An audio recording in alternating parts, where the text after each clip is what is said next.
Assalamu alaikum students. Today we will study the chapter number 8 chemical equilibrium first year chemistry.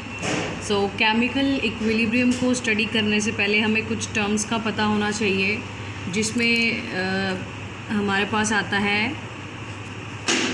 Reversible and irreversible reactions.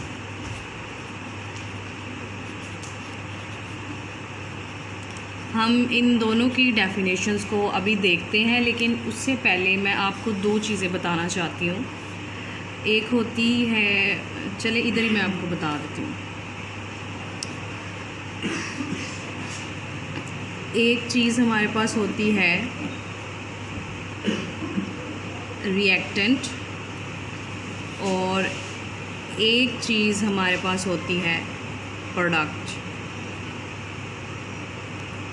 Reactant से मुराद ऐसी चीज़ें हैं जो आपस में रिएक्ट करती हैं, ओके.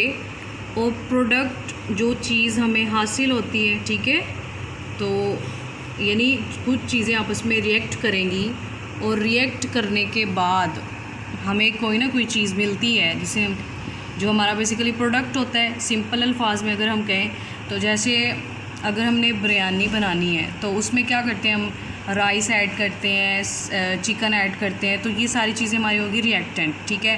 फिर हम उनको स्टव के ऊपर रखते हैं, वो आपस में रिएक्ट करती हैं सारी चीज़ें और हमारे पास बिरयानी हमारा प्रोडक्ट आ जाता है.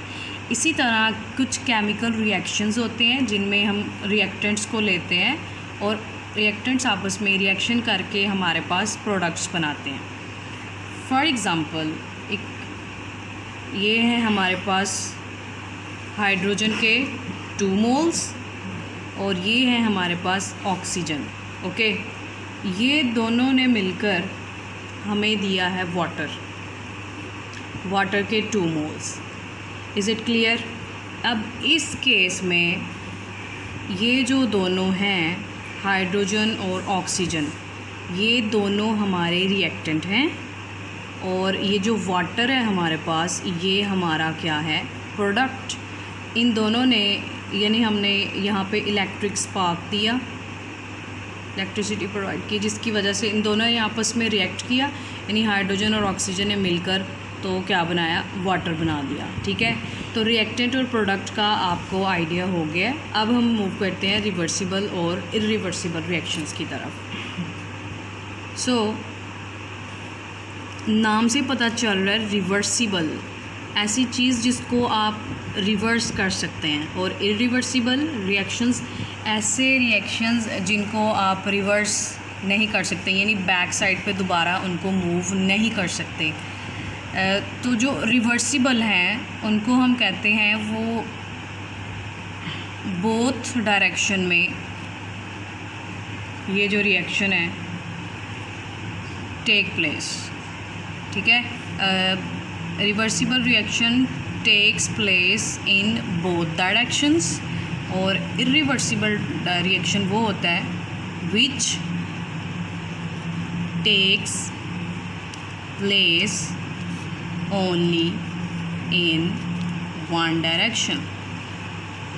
अब यहाँ ये डायरेक्शन का क्या मतलब है वो मैं आपको इसी एग्जांपल के ज़रिए बता देती हूँ. एक डायरेक्शन है हमारे पास फॉरवर्ड डायरेक्शन, ठीक है, यानी चीज़ मूव कर रही है आगे को, और एक चीज़ है और एक डायरेक्शन है हमारे पास बैकवर्ड, ठीक है. या बैकवर्ड के लिए हम रिवर्स का लफ्ज़ भी यूज़ करते हैं.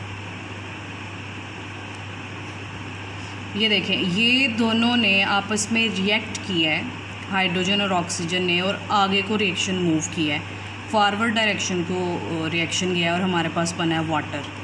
अब हम ये चेक करेंगे कि क्या ये जो वाटर बना है, मतलब ये दोनों ने मिलकर ये बनाया, क्या अब ये पानी टूट के तो दोबारा हमें हाइड्रोजन और ऑक्सीजन दे सकता है. तो अब ये देखें, यानी ये दोनों आपस में रिएक्ट कर रहे हैं, तो ये रिएक्शन हो गया फॉरवर्ड. अगर ये पानी टूटकर दोबारा हमें ये दोनों चीज़ें देगा तो फिर हम कहेंगे ये रिएक्शन मतलब बैकवर्ड भी हो रहा है और फॉरवर्ड भी हो रहा है, दोनों डायरेक्शंस में, ठीक है. लेकिन एक्चुअली में ये वाला जो रिएक्शन है ना, ये सिर्फ एक ही डायरेक्शन में, यानी सिर्फ फॉरवर्ड डायरेक्शन में मूव कर रहा है, आगे कोई मूव करता है तो यानी वाटर से ये दोनों चीज़ें बनाना काफ़ी टफ़ है, आपको 1500 टेम्परेचर प्रोवाइड करना पड़ता है, दैट्स वेरी हाई टेम्परेचर, इसलिए हम इसको इरिवर्सिबल रिएक्शन की कैटेगरी में रखते हैं। तो जो रिवर्सिबल रिएक्शंस हैं वो रिएक्शंस होते हैं यानी जो फॉरवर्ड डायरेक्शन को भी मूव करते हैं और बैकवर्ड या रिवर्स और बैकवर्ड एक ही चीज़ है, यहाँ मतलब उनकी वो रिवर्स डायरेक्शन में भी मूव करते हैं। इसकी मैं आपको एग्जांपल दे देती हूँ। वी हैव नाइट्रोजन, ठीक है, और हमारे पास हाइड्रोजन है। नाइट्रोजन और हाइड्रोजन ने मिलकर अमोनिया बनाया, वेरी इंपॉर्टेंट। इधर हमने 3 मोल्स लिए हैं हाइड्रोजन। ये इक्वेशन को बैलेंस करने का तरीका होता है, ठीक है, तो ये भी किसी दिन मैं वीडियो बनाऊंगी। तो फ़िलहाल आपने ये याद रखने कि हमने नाइट्रोजन का 1 मोल लिया और 3 मोल्स हमने हाइड्रोजन के लिए, हाइड्रोजन गैस है ये, और हमारे पास क्या बना है, हमारे ये दोनों हमारे क्या होंगे, रिएक्टेंट, और ये हमारा होगा प्रोडक्ट। अब आप एक चीज़ नोट करें, यहाँ पे जो मैंने एरो लगाया है वो मैंने इस तरह लगाया है, ये डबल एरो लगाया है, ठीक है। रिवर्सिबल रिएक्शंस की एक ये भी निशानी होती है कि उधर हम इस तरह का डबल एरो लगाते हैं, ठीक है। यानी इसका मतलब ये है कि ये आगे को भी मूव करेगा, आगे को कैसे, यानी फॉरवर्ड डायरेक्शन को भी जाएगा, यानी नाइट्रोजन और हाइड्रोजन मिलकर हमें अमोनिया देंगे। ये अमोनिया का फार्मूला है NH3, और ये अमोनिया दोबारा टूट कर मतलब दोबारा डीकम्पोज हो जाएगा, ये देखें रिवर्स को भी आ रहा है, और हमें क्या देगा, हाइड्रोजन और नाइट्रोजन, ठीक है। तो रिवर्सिबल रिएक्शन की ये निशानी होती है। और इरिवर्सिबल ऐसे रिएक्शन होते हैं जो सिर्फ एक ही डायरेक्शन को मूव करते हैं, तो उनके लिए सिर्फ हम यही वाली डायरेक्शन यूज़ करते हैं। बुक में एक ये भी एग्ज़ाम्पल है इरिवर्सिबल के लिए, ठीक है, और एक और एग्ज़ाम्पल है जिसमें हमारे पास है 2 मोल्स है सोडियम के, 2 मोल्स ही हमारे पास वाटर के हैं, और दोनों मिलकर हमें क्या दे रहे हैं, sodium hydroxide plus hydrogen gas, ठीक है। तो यहाँ पे हमारे पास क्या बना है, सोडियम हाइड्रोक्साइड बना है और हाइड्रोजन गैस, यानी अब ये दोनों दोबारा आपस में रिएक्ट करके हमें वाटर और सोडियम नहीं प्रोवाइड कर सकते, ठीक है। इसीलिए इसमें एरो भी हमने सिंगल यूज़ की है, ठीक है, ये इरिवर्सिबल की निशानी होगी,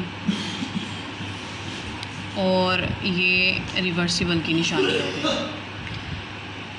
तो इसका मतलब ये है कि रिवर्सिबल जो है which takes place in both direction, यानी फॉरवर्ड डायरेक्शन और रिवर्स डायरेक्शन। इरिवर्सिबल जो है ओनली इन वन डायरेक्शन, यानी वो फॉरवर्ड ही मूव कर रहा है, ओके।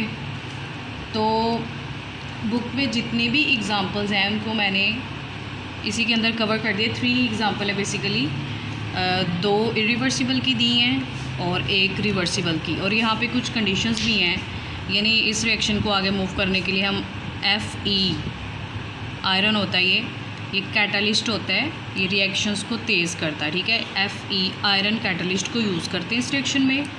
450 डिग्री सेल्सियस यानी टेम्परेचर देते हैं इस रिएक्शन के लिए, और प्रेशर बहुत ज़्यादा हाई रखते हैं, अप्रॉक्सीमेटली 200 से 300 ATM प्रेशर इस रिएक्शन का होता है, ठीक है।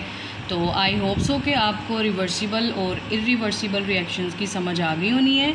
अगर आपको किसी किस्म का इशू है तो काइंडली कमेंट करें। इसके अलावा मेरे चैनल को शेयर करें ज़्यादा से ज़्यादा अपने फ्रेंड्स में, ताकि उनको भी इसका एडवांटेज हो। Thank you.